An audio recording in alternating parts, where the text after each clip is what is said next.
동안 공생의 기간을 지내셨습니다. 마태복음 20장까지는 제 서론입니다. 예수님께서 나타나시고 태어나시고 또 세상에 나타나시고 제자들을 모으시고 제자들에게 보여주시고 제자들을 가르치시고 그렇게 하셨습니다. 이제 예수님의 본격적인 본론의 사역이 오늘 21장부터 28장까지 되어지는 겁니다. 그래서 21장부터는 중요한 내용들입니다. 예수님께서 마지막 이제 십자가를 지시고 또 사역을 완성할 때까지 예수님이 제자들에게 많은 것들을 말씀하시고 가십니다.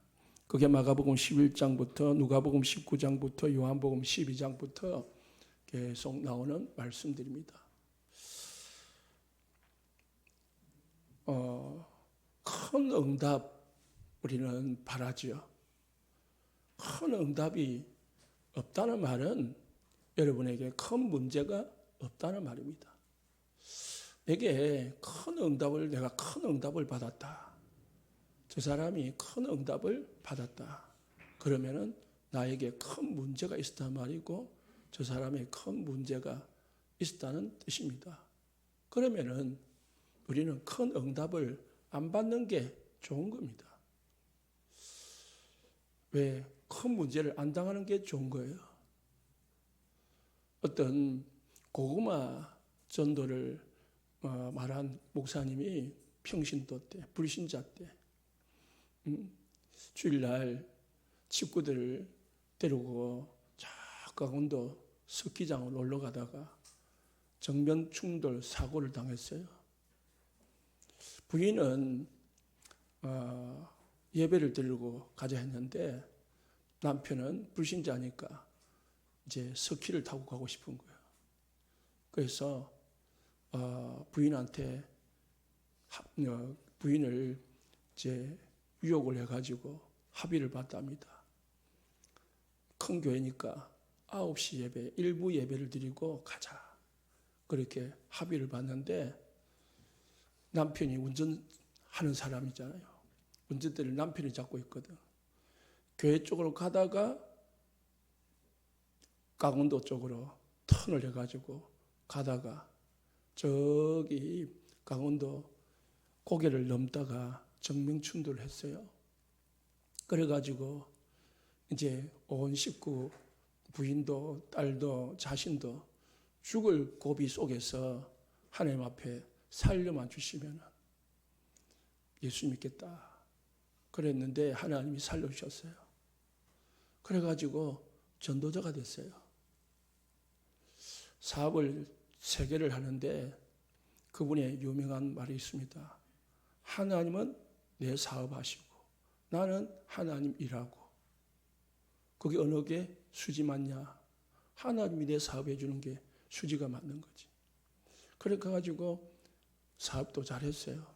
전도도 그러니까 뭐 하나님이 일을 한다고 사업은 하나님께 맡기고 전도하러 다니면서 맨 전도하러 그래서 이제 맨 만나는 사람한테 지르는 거예요.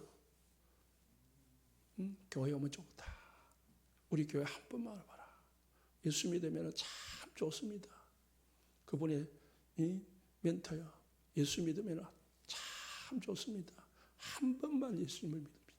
한 번만 우리 교회에 와봐라. 그게 멘토인데. 그 어느 날 모임에 자기 이제 그 교인들 모임에 자기가 간증을 한 거예요. 이렇게 해가지고 내가 예수를 믿게 됐고 이렇게 전도를 많이 하게 됐다. 간증을 하니까 구역 예배인가 그때 어떤 권사님이 말하더래요. 나도 우리 집사님처럼 간증거리가 있으면 좋겠다. 그렇게 이야기하더래요. 그 집사님이 속으로 하는 말이 내처럼 한번 당해볼래? 그런 생각이 들더라는 거예요. 내처럼 죽을 고비를 한번 당해보고 싶은가? 차라리 안 당하고 낫잖아요. 그래 우리가 막 간증을 하면은 그 간증거리가 막 죽을 병에 걸렸다가 큰 사고를 당했다가 엄청난 영적 문제에 시달리다가 내가 예수 믿고 해결받았다. 야, 대단하게 보이죠. 그 대단하게 보인 그 과정 속에서 얼마나 힘들고 어려웠겠습니까? 그잖아요. 차라리 평범하게 그렇게 살아온 게 하나님께 감사한 거예요. 큰 사건 없이. 그리고 여러분의 인생 과거를 쭉 예수 믿은지 10년이든 20년이든 30년이든 저 같은 경우는 한 40년 되는데 50년 되는데요. 돌아보면요. 큰 사건은 없지만은 여러분에게는 많은 응답이 있을 겁니다. 있습니다. 그걸 다 묻어두고 있거든요. 집에 가셔서 노트를 한 권 꺼내가지고 다 적어보세요. 예수 믿기 전에 내가 어떻게 살았는지, 또 내가 예수 믿고 어떻게 해서 예수 믿었는지, 예수 믿고 나서 내가 처음에 어떤 응답을 받았고, 어떤 문제를 겪었고, 어떤 응답을 받았고, 쫙 써봐봐요. 노트 한 권이 될 겁니다. 그런데 우리는 그거 다 찍어놓고요. 하나님 또 응답 달래요. 또 하나님 표적, 하나님 기적 나에게 보여주시고 내가 믿겠나이다. 그렇게 우리가 어리석게 신앙생활을 합니다. 우리는 이미 우리 성도님들 많은 응답을 받았음을 기억하시고 하나님 앞에 감사하는 하루가 되시기를 예수 축복합니다. 우리는 구원받은 자체가 하나님의 은혜고요. 내가 구원도 받았지만은 우리 교회같이 복음 전하는 교회에 왔다는 것 자체도 여러분은 복입니다. 저기 이단에 빠져가지고 그렇게 헤매고 가정이 깨지고 어려움 당하고 그런 게 안 되고요. 이 복음 속에 들어왔다는 것이 얼마나 큰 축복이라고요. 그게 잘 모르죠.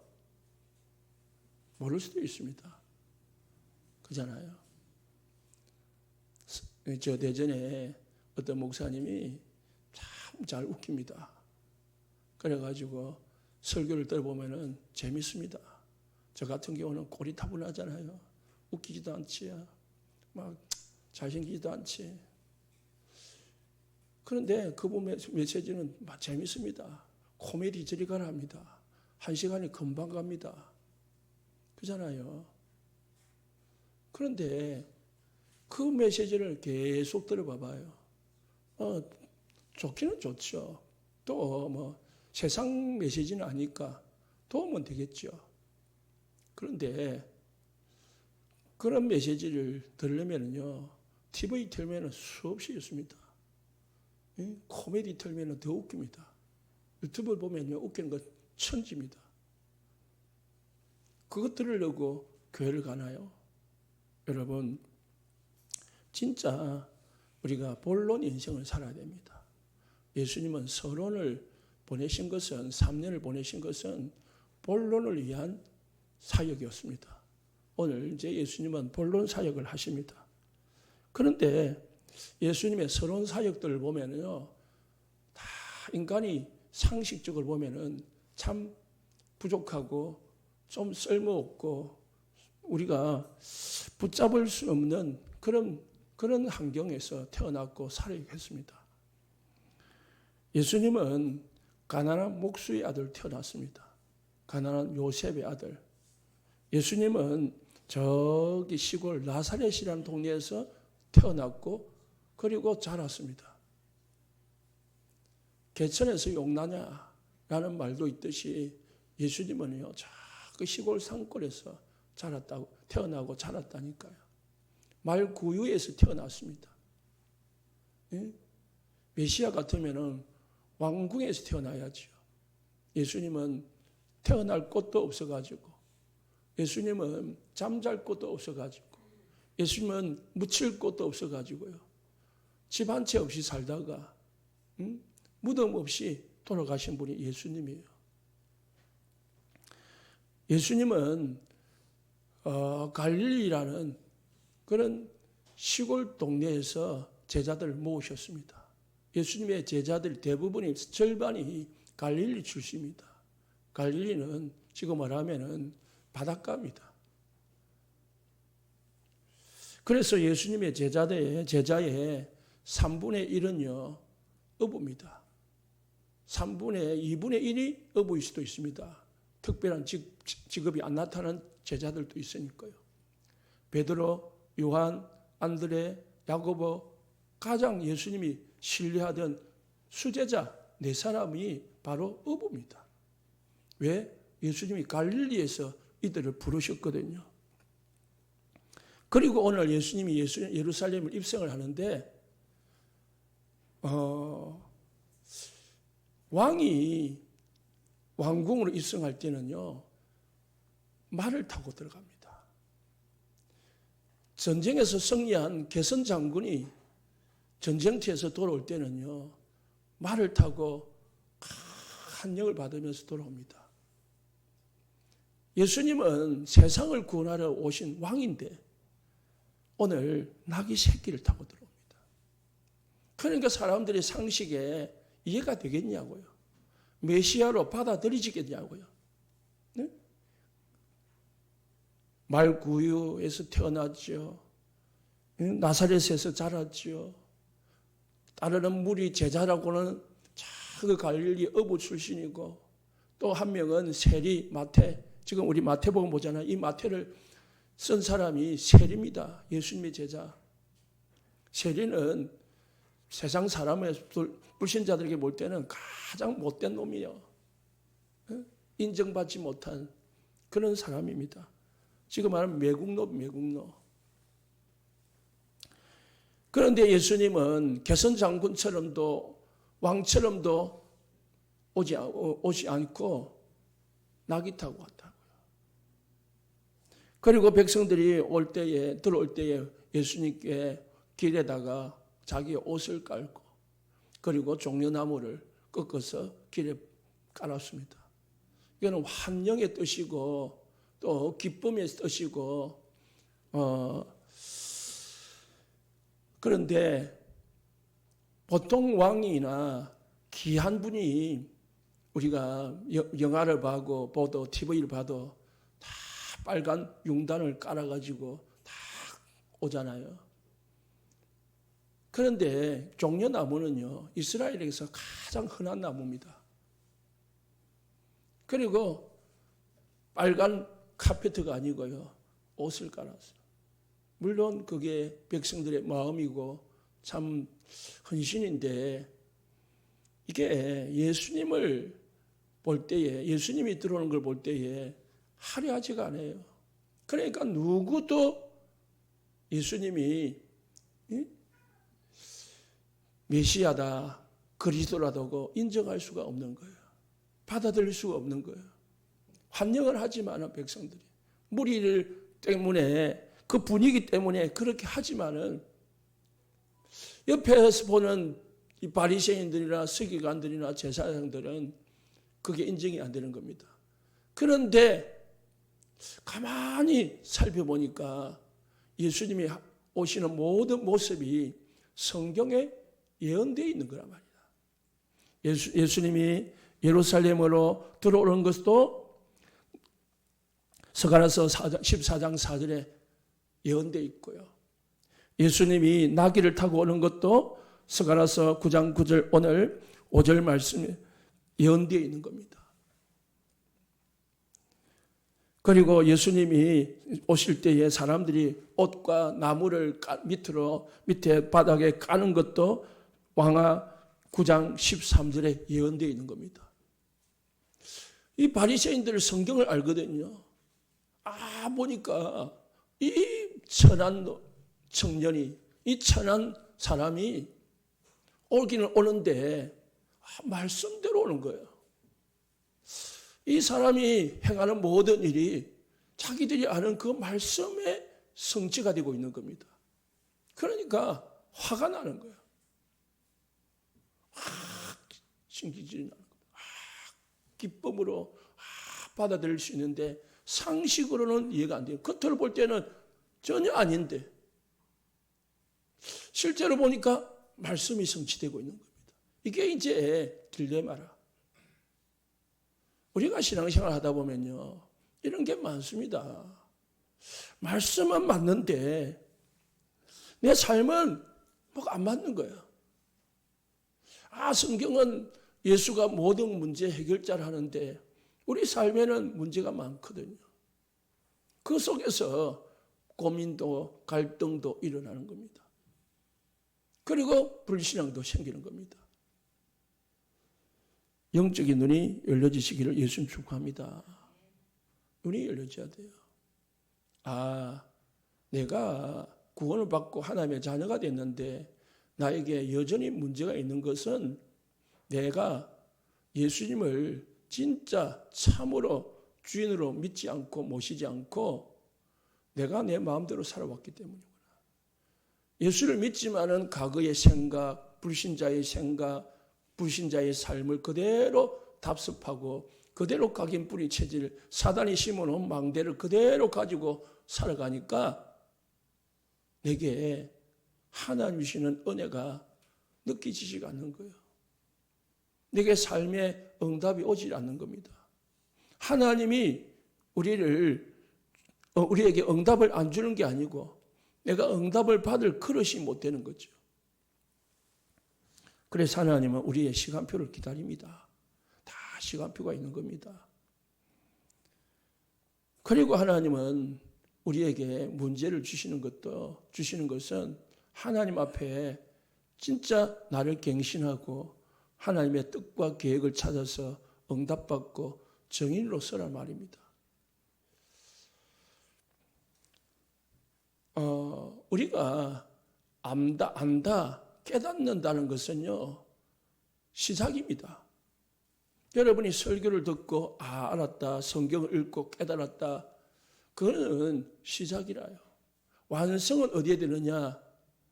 완성은 내가 그 말씀을 행함으로, 그 말씀을 내 삶에 적용함으로 완성이 되는 겁니다.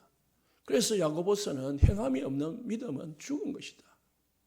또 행함으로 네 믿음을 보이라. 그렇게 말씀하셨습니다. 우리가 하나님의 말씀을 듣고 깨닫고 말씀으로 내가 다 은혜가 된다.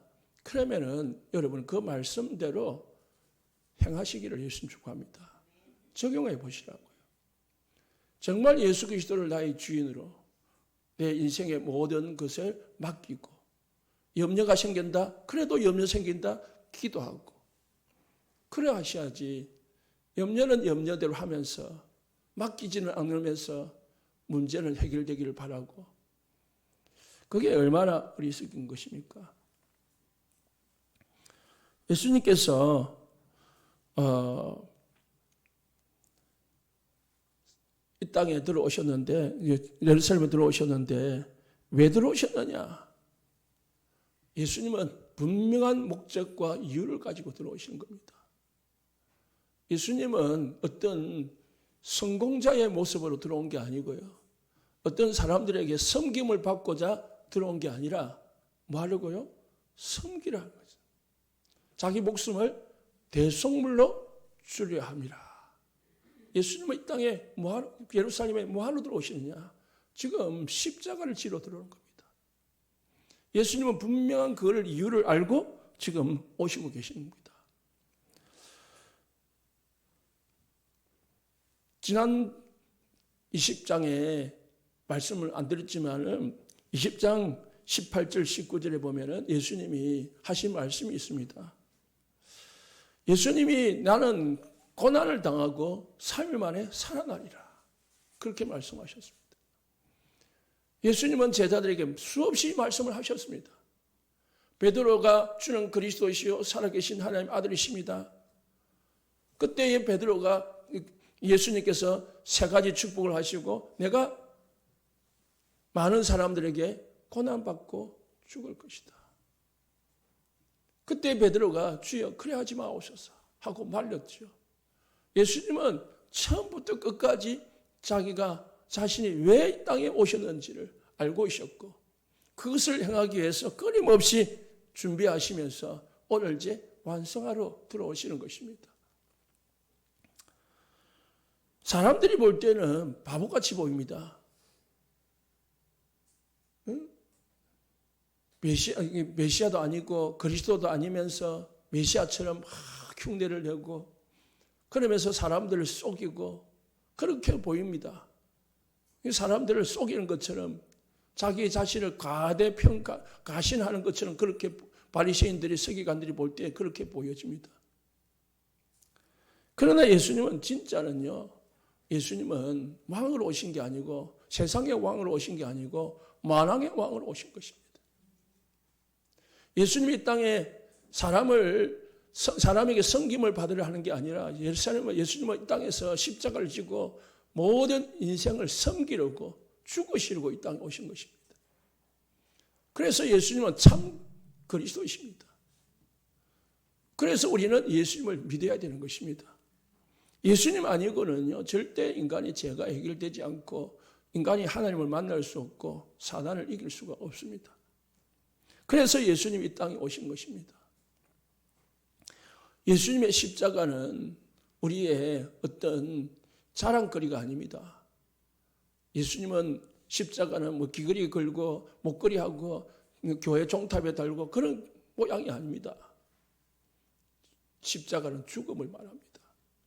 왜 죽어야 됩니까? 사람이 피 흘림이 없어진 제사함이 없다 했고요. 죽지 아니하고는 인간이 하나님을 만날 수 없기 때문입니다.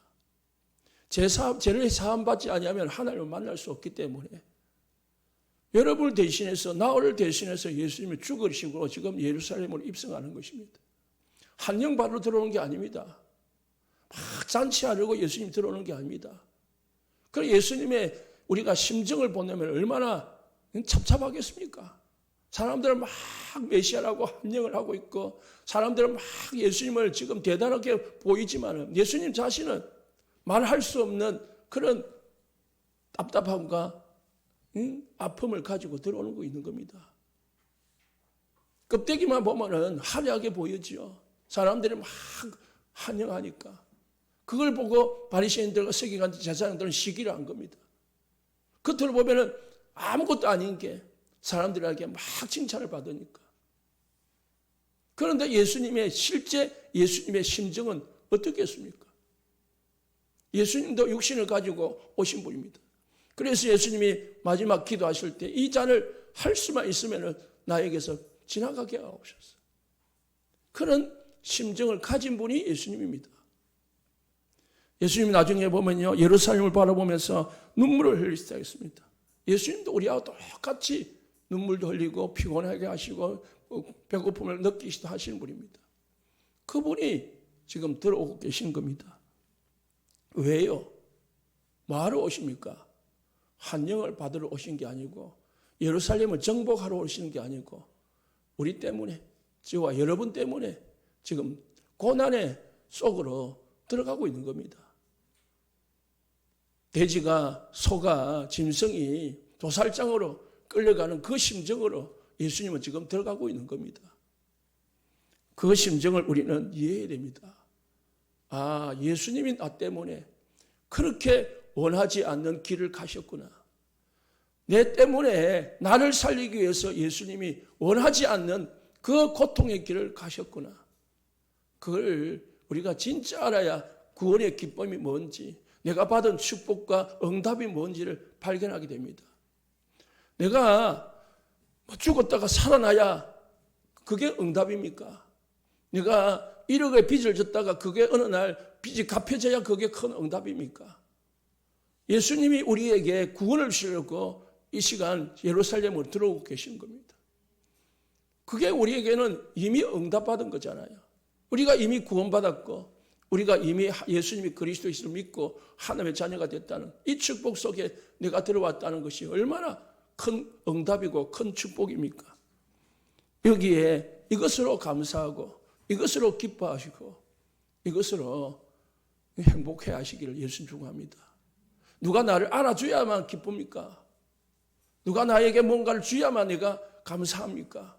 이미 우리는 다 받았는데 이미 우리가 예수님의 사랑을, 하나님의 다 사랑 다 받았고 예수님의 그 십자가의 고통 다 받았는데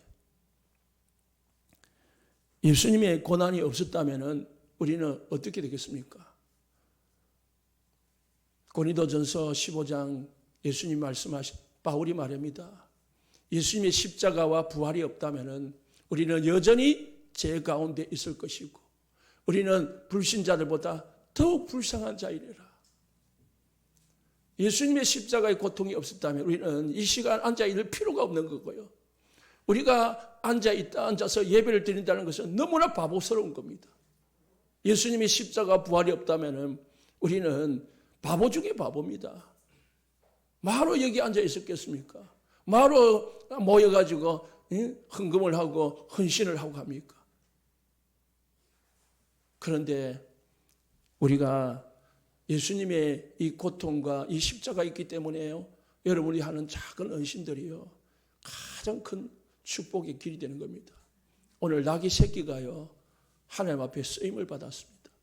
이거보다 더 큰 축복이 없는 겁니다. 예수님이 고난당하시고요. 죽으시고 부활하셨습니다. 부활하심으로 우리 인간의 모든 구원의 길을 완성하셨습니다. 사단의 모든 권세를 깨뜨리시고요. 사단의 모든 운명과 팔자에서 우리를 건드리셨습니다. 그래서 우리는 걱정할 필요가 없는 겁니다. 예수님이 나와 함께 하신다. 예수님이 나를 사랑하신다.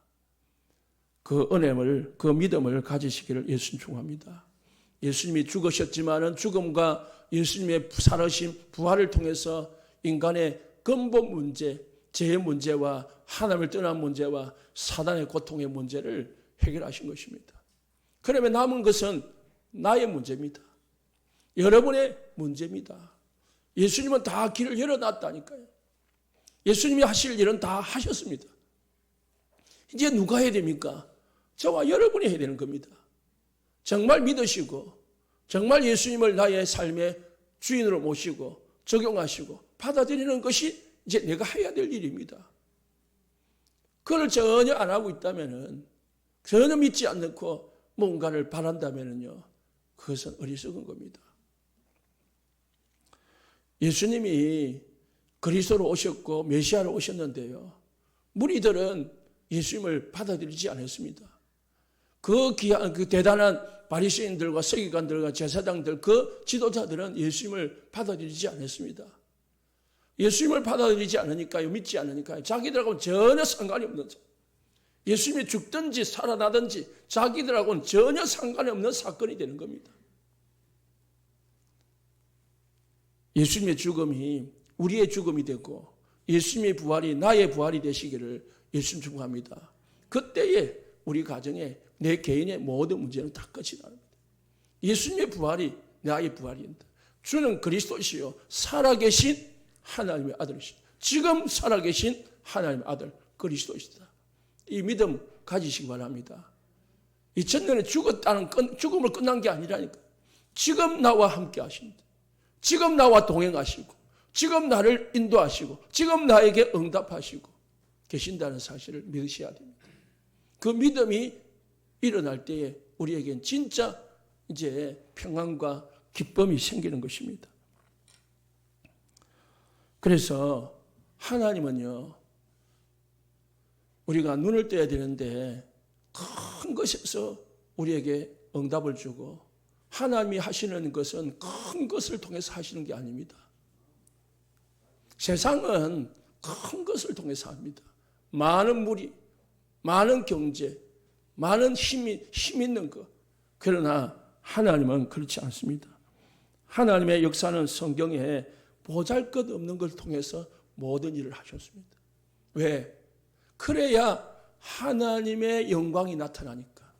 그래야 하나님이 하셨음이 증명되니까요. 이해됩니까? 하나님은 작은 것, 보잘것없는 것, 거기서 우리에게 모든 일을 하신다는 것. 하나님은 때로는요, 원래 하나님이 창조주이기 때문에 창조 역사를 일으켰습니다. 하나님은 전능하시기 때문에 홍해를 가르시기도 하고 여리고를 무너뜨리시기도 하고 40년간 이스라엘 백성들이 광야를 갈 때에 주머니 하나 가지고 가지 않았는데 40년 동안 굶어 죽지 않도록 먹을 것과 마실 것을 공급하셨고 신발을 가지도 않았는데 신발이 헤어지지 않게 하셨고 옷을 구입하지 않았는데 옷이 헤어지지 않도록 하나님께서 축복하셨고 이스라엘 백성들을 보호하셨습니다. 예수님께서 이 땅에 오셔가지고 3년 동안 수없는 기적을 일으켰습니다. 그래서 요한복음 20장 30절에 보니까 예수께서 제자들 앞에서 이 책에 기록되지 아니한 다른 표적도 많이 행하셨으나 성경에 기록된 것만 해도 엄청난 기적들이 헤아릴 수 없을 만큼 많은데 기억할 수 없을 만큼 많은데 성경에 기록되지 아니한 기적도 표적도 많다는 거예요. 왜 기록하지 않았습니까? 예수님은 이 땅에 표적을 행하러 오신 분이 아닙니다. 왜 예수님이 이 일을 하셨는가? 이 땅에 오셨는가? 그걸 뭘 통해서요? 표적을 통해서 보라는 거예요. 여러분이 받은 구원과 기도하면서 받는 응답을 통해서 내가 당하는 문제를 통해서 응답받고 해결받고 뭘 확인하라고요? 예수님이 그리스도이시구나가 확인돼야 돼. 그래야 내가 믿음이 더 커지고 믿음이 성장해 가는 겁니다. 그래서 문제를 허락하시기도 하는 겁니다. 하나님은 이스라엘은 조그마한 나라랍니다. 저는 가보지 않았지만 강원도와 우리 경상북도 크기만한 나라가 이스라엘입니다. 그런데 그 주위에는요 3대 강국이 있습니다. 애굽이 있고요. 그리고 바벨론이 있고요. 아수르가 있고요. 그렇게 이스라엘 백성들, 이스라엘 나라를 감싸고 있었습니다. 그리고 오른쪽에는 광야가 있고 왼쪽에는 바다가 있었습니다. 이스라엘 백성들은 하나님을 바라보지 아니하면 꼼짝달싹 할 수 없는 그런 위치에 놓여 있었습니다. 하나님 바라보면 그게 젖과 꿀이 흐르는 땅이 되고 하나님 바라보지 않으면 멸망의 땅이라. 젖과 꿀이 흐르는 땅이라 하지만 그 땅은요 모래와 사막이 70%, 80%가 된 땅이랍니다. 그러니까 우리처럼 이게 평지가 있어가지고요 쌀 농사를 하고 그렇게 할 땅이 아니에요. 그래서 하나님이 늦은 비와 이전의 비를 주셔서 곡식을 심을 때 이른 비를 주시고 그리고 곡식을 거둘 때 늦은 비를 주셔서 이스라엘 백성들이 다 심고 거두어서 먹게 만들었습니다. 그게 맥추절이요 그리고 수장절입니다. 하나님을 바라보지 않고는 살 수 없도록 이스라엘 백성을 다 가나안 땅으로 몰아넣은 겁니다. 하나님은 우리에게 문제를 주시는 이유도 하나님 바라보라고 그리고 응답 바라보라고 받아보라고 그러면서 뭐예요? 우리를 키워가는 겁니다. 그러나 그 속에서 우리는 뭘 체험하느냐? 하나님의 능력을 체험하는 겁니다. 하나님은 그 거대한 바벨론 그리고 바벨론 그리고 아수르 애굽 그리고 뒤에는 바벨론 로마 지금은 없어졌습니다.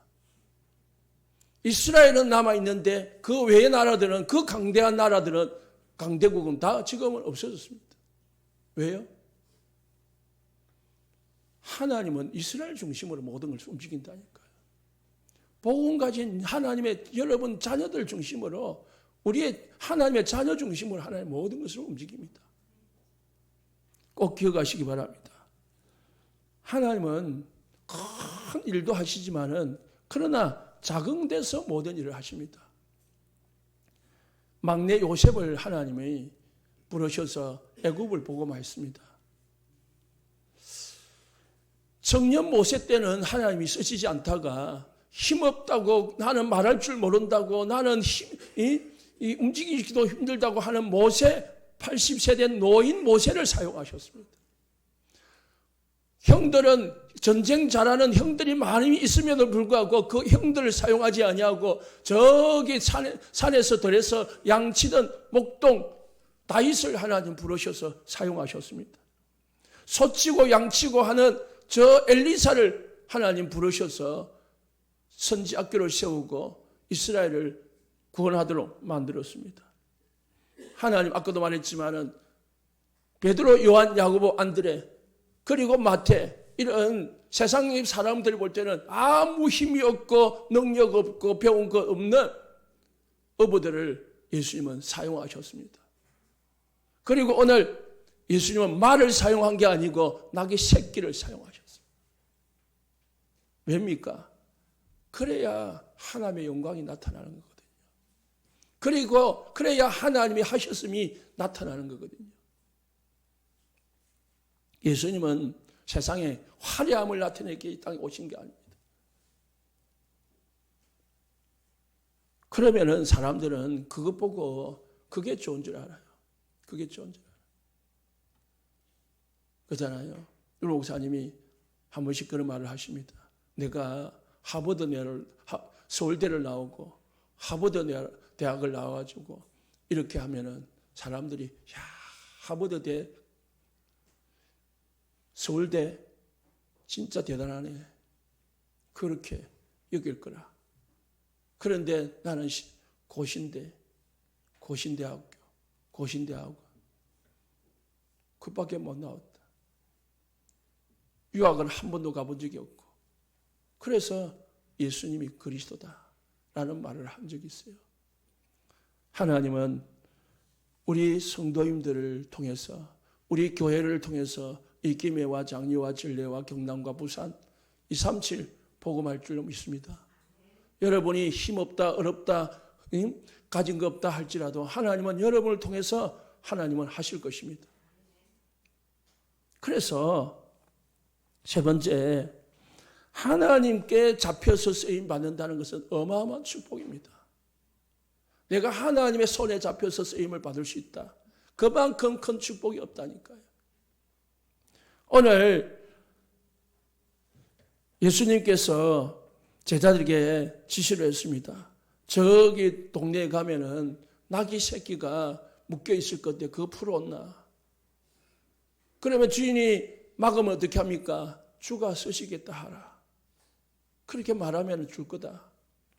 그래 실제로 가보니까 나귀가 새끼가 있었고 주인이 막으니까 주가 쓰시겠다 하니까 주인이 내어줬다고 했습니다. 나귀 새끼는 아무런 힘이 없습니다. 아무것도 할 수 있는 게 없습니다. 어머니를 따라다니는 겁니다. 그래서 나귀와 나귀 새끼를 두 개 같이 나오는 겁니다. 그런데 이 나귀 새끼가 예수님이 예루살렘 입성하는데 쓰임을 받았다니까요. 여러분, 하나님께 쓰임을 받는 사람이 있고 사단에게 쓰임을 받는 사람이 있어요. 여러분은 어떻게 쓰임을 받기를 원하십니까? 저는 종종 이렇게 기도합니다. 하나님, 내가 하나님의 손에 마음껏 쓰임 받기를 원합니다. 하나님이 나를 마음껏 쓰시도록 내가 준비되게 하옵소서. 하나님이 나를 언제든지 쓰실 수 있도록 내가 준비되기를 원합니다. 그렇게 기도합니다. 하나님이 나를 쓰신다면, 하나님이 우리 교회를 쓰신다면, 하나님이 여러분의 가정과 업을 사용하신다면 하나님이 하실 것입니다. 그게 축복입니다. 내가 대단한 것을 가지고 있는데 하나님이 나를 쓰시지 않는다. 그만큼 축복이 아닌 것. 그거는 축복이 아닙니다.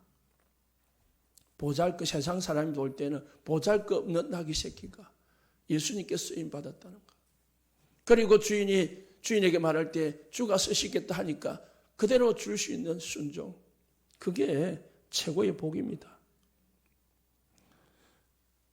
여러분의 과거를 하나님이 쓰시기를 원하십니다. 우리 성도인들의 모든 과거가 하나님의 쓰임 받는 발판이 되기를 예수님 축복합니다.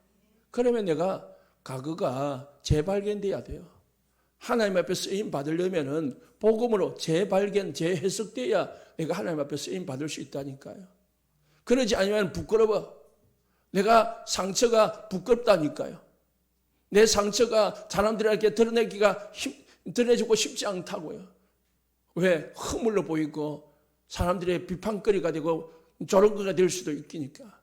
그러나 진짜 복음으로 이게 하나님이 나에게 이 일을 하라고 주신 이 사역의 발판이고 통로구나. 사단에게 내가 지금까지 속아가지고 이렇게 고생을 했구나. 이 일을 예수님이 사단을 꺾으시고 해결하셨구나.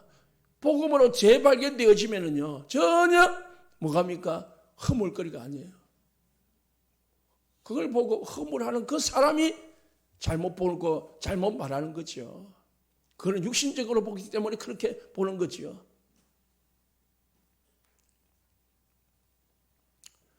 저기 뒤에 세계복음화 신문이 나왔는데요.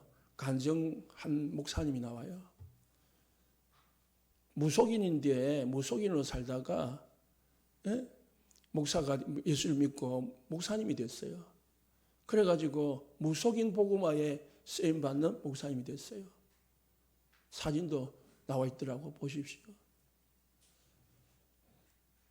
무속인으로 살아다 보니까 무속인의 사정을 너무 잘 아는 거예요. 그리고 무속인들이 자신의 말에는 진짜 믿는 거예요. 왜? 본인이 그렇게 살다가 예수 믿고 목사가 됐으니까요. 무속인들은 그 일을 안 하면은요, 죽는다고 생각하거든요. 자기 신을 버리면은요, 신이 쳐서 죽인다고 생각하거든요. 그런데 멀쩡히 살아가지고 행복하게, 평안하게 사는 걸 보여주니까 다른 무속인들이 다 믿는 거예요. 많은 무속인들이. 그래서 무속인 복음하는 교회로 세운 거예요. 그게 발판이 된 거잖아요. 내가 무속인이다. 부끄러울 수 있죠. 그러나 이번에는 부끄러운 게 아니라 자랑이라. 왜? 그게 복음 전하는 길이 되고 그 사역의 문이 되니까요. 여러분이 내 과거가 쓰임을 받는다. 그럼 여러분이 이미 최고의 응답을 받은 분들입니다. 최고의 축복을 받은 분이라니까. 이미 치유가 된 겁니다. 그냥 내가 과거가 부끄럽고 과거만 생각하면 상처가 기분이 힘이 빠지고 기분이 짜증이 나고 다른 사람 내서 과거를 건드리면은 화가 나고 그러면은 여러분 아직 그 진짜 치유가 안 된 겁니다. 빨리 벗어나시기 바랍니다. 사단은 거기에서 매여서 못 빠져나오게 만든다니까요. 사람이 살다 보면 이런 일 저런 일 다 당할 수 있는 거지. 내가 북한에서 태어났다. 그러면은 내가 태어난 게 아니잖아요. 부모님 북한에 살니까 내가 사니까. 북한 인권을 운동을 하는 우리나라에 탈북하신 남자분이 계시더라고요. 그분이요. 평생에 자기는요, 북한 인권을 위해서 사는데 뭐라고 하느냐. 나는 덤으로 사는 인생이다. 그러더라고요. 왜 덤으로 사느냐. 북한에서 살다가 북한에서 잘 살았어요. 위치에도 높았어요. 그런데 거기서 나와가지고 좋은 대학교 다녔더라고요. 우리나라로 왔단 말이에요. 그래가지고 지금 북한 인권을 위해서 운동을 하는데요. 북한에서는 제1의 인생이고 나는 제2의 인생을 사는 거라. 덤으로 사는 사람. 그래서 뭐라고 하냐. 나는 지금도 전투 중이다. 자, 그렇게 치열하게 지금 사는 겁니다. 뭘? 북한 인권을 위해서. 나는 지금도 전투 중이다. 그러면서 눈물을 흘리더라고요. 왜? 암 환자라요. 몇 년 전에 암이 걸렸는데 언제 죽을 줄 모르는 거예요. 지금 암 치료하면서 죽을 날을 기다리면서 죽을 때까지 뭐하냐. 북한 인권을 위해서. 그 이만갑이라고 있잖아요. 거기 나와서 이야기하더라고요. 뭐냐. 내가 그거 보면서 뭘 느끼냐면은 저 사람은 북한 인권을 위해서 저렇게 평생을 생명을 걸고 사명감을 가지는데 우리도 하나님이 나에게 덤을 준 인생을 우리가 살고 있는데 나는 지금 치열하게 불신자 속에서 복음을 위해서 전투 중인가? 그런 생각을 하게 됐습니다. 여러분, 현재 가지고 있는 거 하나님이 쓰십니다. 무능이 있으면 무능을 쓰시고요. 가난하면 가난을 쓰시고요. 하나님 내가 무식하면 무식한 거 쓰시고요. 내가 돈이 없으면 없는 거 쓰십니다. 하나님은 모세에 뭘 썼습니까? 늙음을 쓰셨어요. 젊을 때는 안 썼다니까요. 늙어서 무능함을 쓰시다니까요. 그리고 모세가 가진 지팡이를 썼어요. 모세가 돈이 많이 있어서 권세가 있어서 쓴 게 아니고 모세야 네가 뭘 가졌냐? 손에 지팡이밖에 없습니다. 지팡이를 썼다니까요. 나는 말을 할 줄 모릅니다. 그러면 이 아론을 붙여줄게. 모자라면 다른 사람 붙여서 쓰셨다니까요. 하나님은 다윗의 물맷돌을 사용하셨습니다. 큰 칼을 주고 갑옷을 입혀가서 쓴 게 아니고 물맷돌 평소에 사용하던 그걸 가지고 하나님은 골리앗을 무너뜨리는데 사용하셨습니다. 예수님은 제자들의 무식함 그대로를 사용하셨습니다. 제자들 교육시키가 쓴 게 아니고 그 무식함을 그대로 썼다니까요. 여러분이 가지고 있는 거 주가 쓰시겠다 하라. 그러면 하나님 나의 것을 쓰십시오 하고 순종할 수 있는 이 믿음과 은혜가 있기를 예수님 축원합니다. 그리고 미래를 우리는 이제 준비해야 돼요. 뭘 준비해야 됩니까?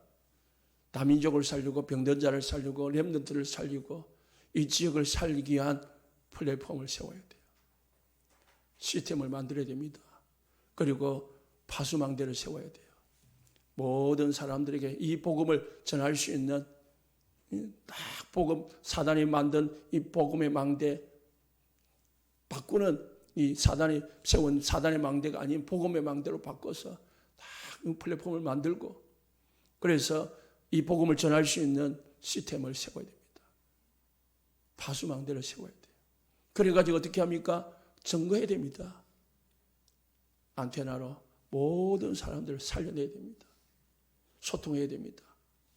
여러분의 인생이 이 일에 쓰임받기를 예수님 축복합니다. 우리 교회가 이 일에 쓰임받기를 예수님 축복합니다. 기도